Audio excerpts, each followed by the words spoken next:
We knew it was coming mainstream. Here it comes. Racist clothing line. All right? Yep. Let's put it up full mass. Okay. Donald Trump has made being racist sexy again to racist people. Clothing line Will to Rise is the name. Targets racist individuals seeking, they want street fighter fitness for race war.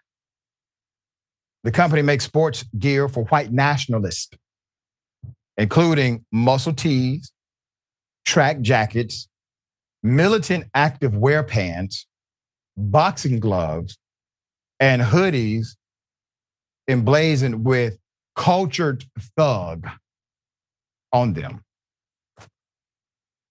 Kid you not. The company specifically markets to members of active clubs, a global network of white supremacists who tribe and train, okay?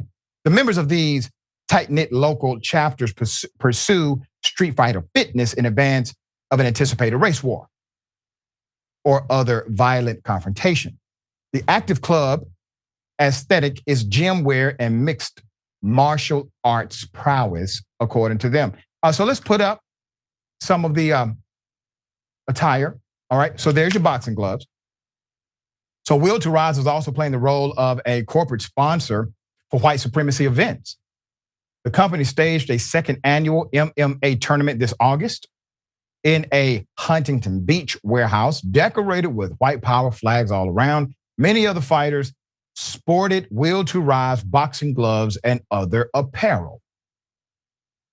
The company boasts its commitment to, and I quote, bringing high quality goods to our guys.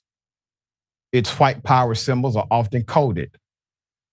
Many items for sale carry the Roman numeral XIV, that's 14. And what is that about?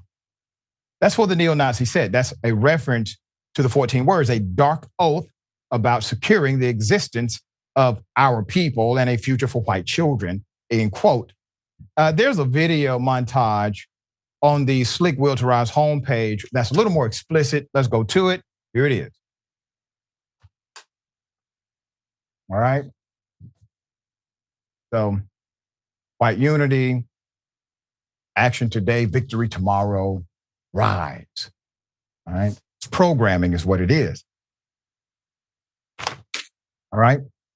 So let's put this one up. Their mission. Yeah, they have a mission statement. All right. So they got this, our mission. The company's white-only ethos extends to what Will to Rise labels its ethical supply chain with products exclusively made in Eastern Europe. So not a single hand touches the production that is not of like mind, end quote. The mission continues, we keep our people employed and keep all funds within our ranks. Active clubs are the brainchild for Robert Rundo, a white nationalist from Orange County, California. Rundo previously led a street fighting group called the Rise Above Movement. Federal prosecutors have described RAM as a combat-ready militant group that's part of a new nationalist white supremacy and identity movement. You need to know who these people are.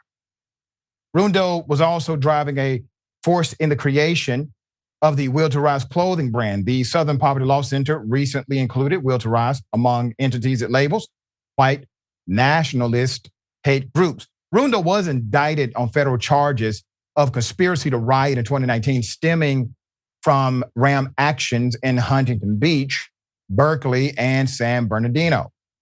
Rundo eluded capture, decamping to Eastern Europe, where he continued to organize around his violent brand of white supremacy, including morphing RAM into a decentralized network of active clubs, taking away centralization. The 33-year-old was collared in Romania in March, and his extradition to the US was announced August 2nd. He's pleaded not guilty to the conspiracy to riot. Charges is expected to go to trial in December. Now, see, this is a good opportunity for the federal government to employ what's called the RICO Act, or maybe a state government, maybe a local prosecutor, You see, the RICO Act, even in the contextualization of state application, allows for a local DA to affix the charges and travel anywhere within that state the charges take them. Doesn't have to simply be in that local jurisdiction. But see, typically, law enforcement, prosecutors, they don't get creative with white supremacists. They get creative with, let's say, a teenager who made a, unwise decision. They get real creative about prosecuting them. New laws will be established to prosecute them. New gang laws. Why is it that when we see prosecutions of basically members of the Klan, they're never prosecuted under the gang law? Because it applies based on the reading of the statute, but you rarely see it actually done. I wonder why. Maybe because the statute wasn't written for white supremacists. Not that kind of gang, written for another kind of gang. Sharon, thoughts here? What's worse than the disgusting racist who came up with this Lulu Lemon for white power, as they are describing it, is that there is quite a market for this. It has legs, as they say, Dr. Richey, and that says everything we need to know about us. It also seems to be that there is this thing in America where we're collectively proud of our worst moments in history. If this was Germany, they're still denouncing the worst parts of their history, but here we are in America. Here we are. That's such an excellent point. It's as if we've become polar opposite to other nations that have already had to deal with this dynamic. Many assumed that when President Obama was elected, we entered a post-racial society. Remember people said that? Obviously quite the contrary.